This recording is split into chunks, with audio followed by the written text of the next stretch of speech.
এখান থেকে আলিফ হবে, আলিফ দুই ঘরের মধ্যে আমরা চোখটাকে ঘুরিয়ে এদিকে চলে আসবো।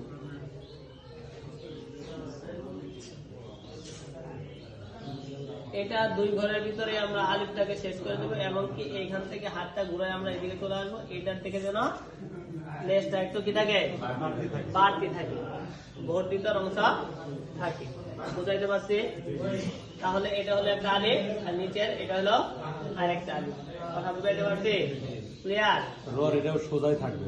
হ্যাঁ, এটা হালকা কোনাকুনি থাকবে, হালকা একটু এটা সোজা থাকবে। ঠিক আছে, এটা উপর দিকে বাঁকা হয়ে উঠবে না কিংবা নিচ দিকেও নামবে না, একদম এটা কি থাকবে, সোজা থাকবে। এটা বেশি আমার বাইর করে দিয়ে এদিকে নিয়ে আসবে না, লম্বা করবো না।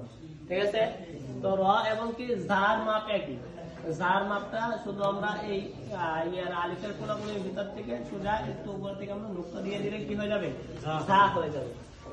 কথা ক্লিয়ার?